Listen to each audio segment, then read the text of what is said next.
welcome to this quick tutorial. Here are my top tips on how to develop your strength for Chaturanga. So when you're ready, you'll need 2 blocks, and I definitely advise you purchasing some blocks for your home practice. It will really help you with your technique, and we're going to be using them today to help support our shoulders. So when you're ready, we're going to start on a hands and knees position in tabletop. I want you to make sure your fingers are spread. And you're going to place your hands around about 1 inch away from the blocks itself. So from here in tabletop, we have our hips in line with our knees and our shoulders stacked over our wrists. But we are going to take our weight over our wrists for this movement. So we're going to start here. Neutral position. I want you to feel like you're drawing your belly button up to your spine, so activate your core. Keep your head and neck nice and long and look ahead of you. When you're ready, you're going to come forward, bring the weight onto the wrists, come down, touch the shoulders on the blocks, and then come up, and then reset. Forward, down, up, and reset. And when I come forward, I'm thinking about squeezing my elbows back behind me. So we don't want to be encouraging our elbows to drop out to the sides. They want to be moving behind you. So you need to keep them drawn into your sides at all times.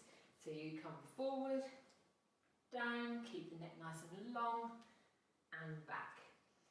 Forward, down, squeeze in, and back. I'll show you one more. Forward, down, squeeze the elbows into the sides, and reset here. Lovely. So when you're confident with that, you can start to work with the blocks again, but we're going to come into a half plank motion. So again, we'll reset the hands where they were before. Fingers are spread. Take the legs out to a full plank. And then measure with the knees, rest the knees, let go of the toes.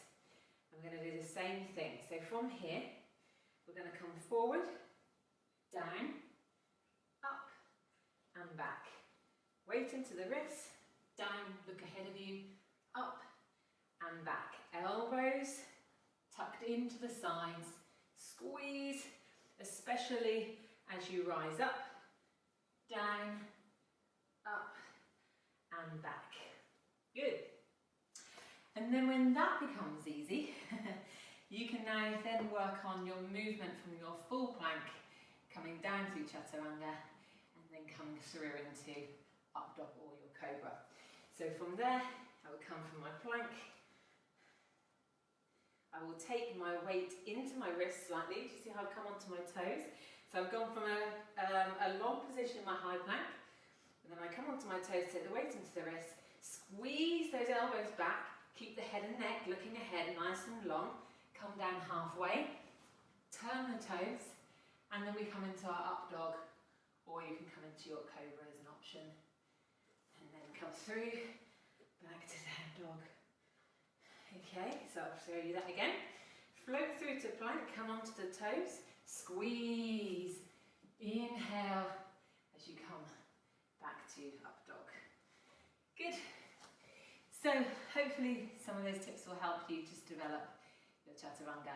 It is one of the hardest postures we learn as a beginner to yoga and any of our fitness practice. So give it a go, let me know how you get on, and I look forward to hearing from you all soon.